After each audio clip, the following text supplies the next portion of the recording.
Hello class 7। पिछले class में हमने नीलू पाठ किया था, तो आज हम इसके प्रश्नों को देखेंगे।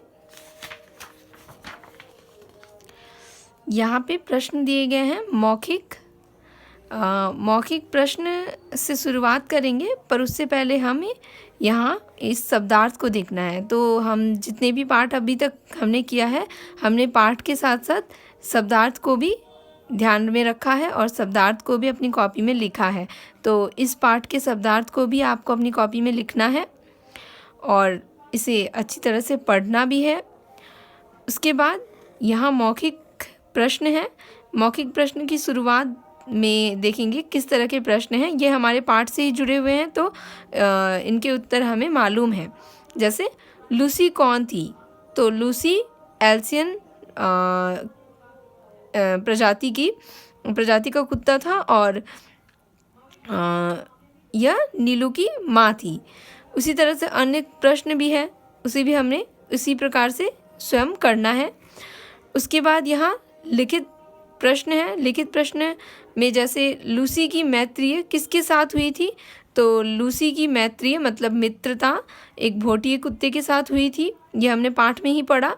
तो उसी तरह से जितने यहाँ प्रश्न दिए गए हैं सब पाठ से ही जुड़े हुए हैं और पाठ से ही हमें इसका उत्तर भी मिल जाएगा। तो इस तरह से हमें मौखिक प्रश्न उनके उत्तर, लिखित प्रश्न उनके उत्तर करना है कॉपी में, शब्दार्थ भी करने हैं। उसके बाद हमें दीर्घ उत्तरीय प्रश्न करने हैं, अर्थात लिखित प्रश्न में थोड़े बड़े उत्तर।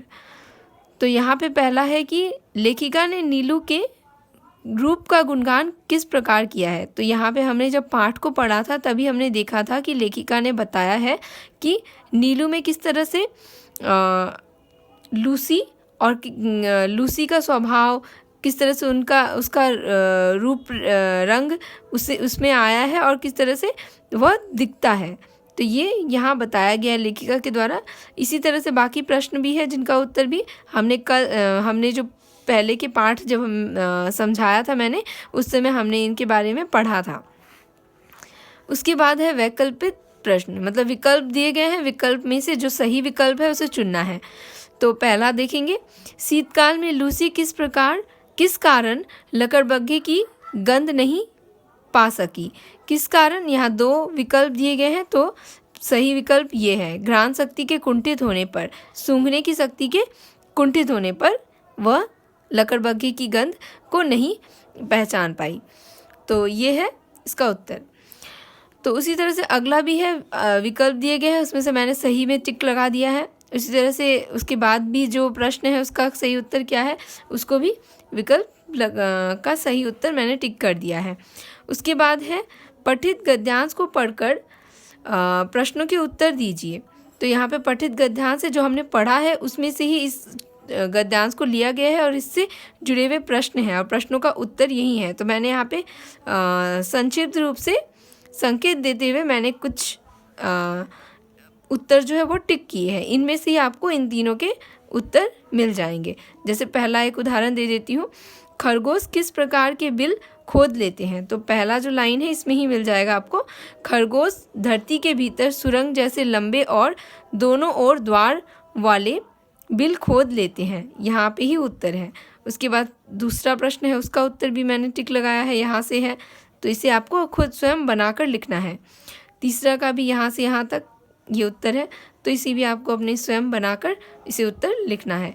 ये आपको अपनी पुस्तक में ही करना है, इसे और इसे आपको अपनी पुस्तक में ही करना है। सिर्फ शब्दार्थ और प्रश्न उत्तर जो है वो आपको अपनी कॉपी में लिखना है। इसके बाद देखेंगे क्या है। इसके बाद है नीचे दिए शब्दों में उचित प्रत्यय लगाइए। यहाँ हमें प्रत्यय लगाना है। तो प्रत्यय क्या है? जो शब्द के बाद में जो शब्दांश लगाए जाते हैं उन्हें हम प्रत्यय कहते हैं। जैसे पर्वत, पर्वत के साथ हम लगाएंगे, पर्वत के साथ हम प्रत्यय लगाएंगे और बनाएंगे पर्वतीय।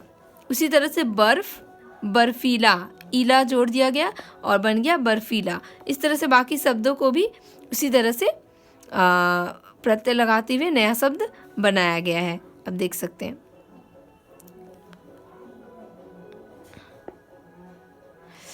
उसके बाद है नीचे दिए गए जो शब्द है उनमें से मूल शब्द और प्रत्यय अलग करना है। यहाँ प्रत्यय जोड़ना था, यहाँ प्रत्यय अलग करना है।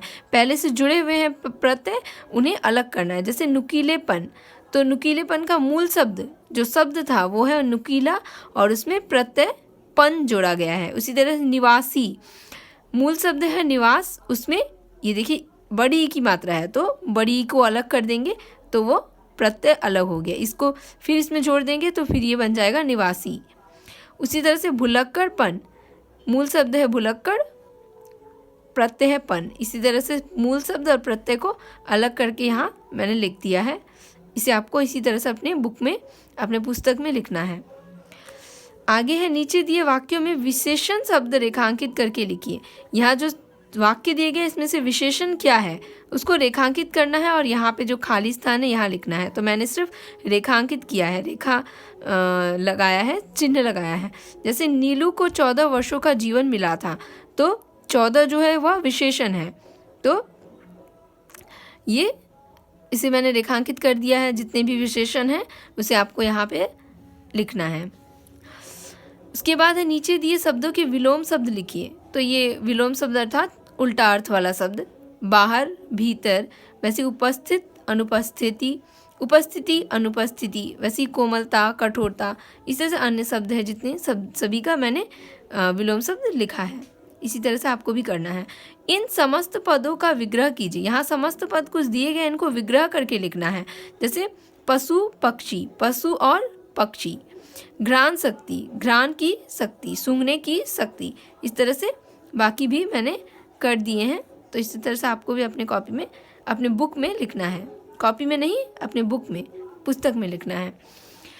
इसके आगे है निर्देशानुसार उत्तर दीजिए। यहाँ पे जो निर्देश दिए गए इसके अनुसार ही आपको उत्तर देना है। जैसे त्र के प्रयोग वाले 2 शब्द लिखिए। त्र हो, ऐसा 2 शब्द लिखना है, तो तंत्र, पत्र। अब अक्षा के प्रयोग वाले 2 शब्द लिखो। अक्षा से अक्षा का प्रयोग हुआ हो ऐसा 2 शब्द लिखना है, क्षेत्र, क्षेत्रीय। अब यहाँ देखो, यहाँ देखिए इस री की मात्रा जहाँ लगी हुई है वो शब्द लिखना है हमें, 2 शब्द। तो कृषि और तृप्त, यहाँ पे 2 शब्द मैंने लिख दिए। उसके बाद नुक्ते वाले, नुक्ते अर्थात नीचे 2 शब्द के नीचे जो बिंदु लगे होते हैं उसे नुक्ते कहते हैं। तो नुक्ते लगे हुए 2 शब्द लिखने हैं। जैसे कागज, जमीन।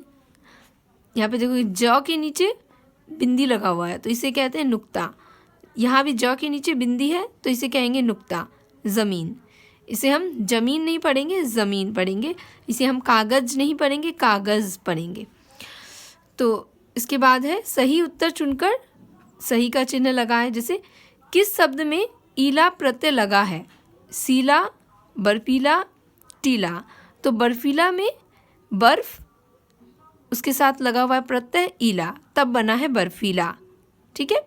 प्रत्यय अर्थात शब्द के पीछे लगने वाला शब्दांश, उसे कहते हैं प्रत्यय। इसमें है परिश्रम पूर्वक में मूल शब्द क्या है? जो मूल शब्द था, जो पहले का शब्द था वो क्या था? परिपूर्वक श्रम। तो यहाँ पे श्रम जो है वो मूल शब्द है। इसमें परि जो है वो उपसर्ग है और पूर्वक जो है वो प्रत्यय है। उपसर्ग अर्थात वे शब्दांश जो शब्द के पहले लगते हैं और प्रत्यय अर्थात जो शब्द के बाद लगते हैं। तो यहाँ पे मूल शब्द है श्रम, इसके आगे लगा है परि और पीछे लगा है पूर्वक, तब बना है ये परिश्रम पूर्वक। उसी तरह से अभियान में कौन सा उपसर्ग है लगा है? तो अभी मैंने कहा कि जो आगे जुड़ता है उसे हम कहते हैं उपसर्ग। तो यहाँ पे अभियान है तो यान मूल शब्द है और अभी जो है वह उपसर्ग है, वह आगे जुड़ा है। तो यहाँ पे अभी जो है वह सही है। रोशनदान में कौन सा प्रत्यय लगा है? रोशन क्या है?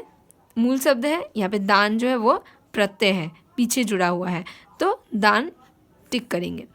इनमें से कौन सा सर्वनाम शब्द है? नीलू, प्रतीक्षा, वह। तो वह क्या है? सर्वनाम है, क्योंकि संज्ञा के बदले आने वाले शब्द को सर्वनाम कहते हैं। तो यहाँ पे वह जो है वह सर्वनाम है। इसी तरह से इतना यहाँ पूर्ण होता है। प्रश्न उत्तर और शब्दार्थ आपको अपनी कॉपी में लिखना है, और ये जो जितना मैंने अभी बताया ये सभी आपको अपनी बुक में ही, अपने पुस्तक में ही इसको पूर्ण करना है। इसके बाद कुछ होमवर्क है, गृह कार्य मैं दूंगी। जैसे चित्र को देखकर अपने विचार लिखिए। यहाँ पे एक चित्र दिया गया है, इस चित्र को देखकर आपके मन में क्या विचार आता है, क्या पता चलता है, इस चित्र के माध्यम से क्या कहा जा रहा है, उसे आपको यहाँ पे जो जगह दिया गया है इसमें आपको लिखना है अपने अनुसार। इसको देखकर क्या महसूस हो रहा है, क्या विचार मन में आ रहे हैं, उसे आपको अपनी यहाँ पे पुस्तक में ही लिख देना है। तो ये आपका गृह कार्य है, ठीक है। तो यहाँ पे ये पूर्ण होता है, ये पाठ पूर्ण हो रहा है। तो आपको इसी तरह से जैसे मैंने समझाया, इसी तरह से आपको अपनी पुस्तक में और आपकी कॉपी में प्रश्नोत्तर और शब्दार्थ को लिखना है। धन्यवाद।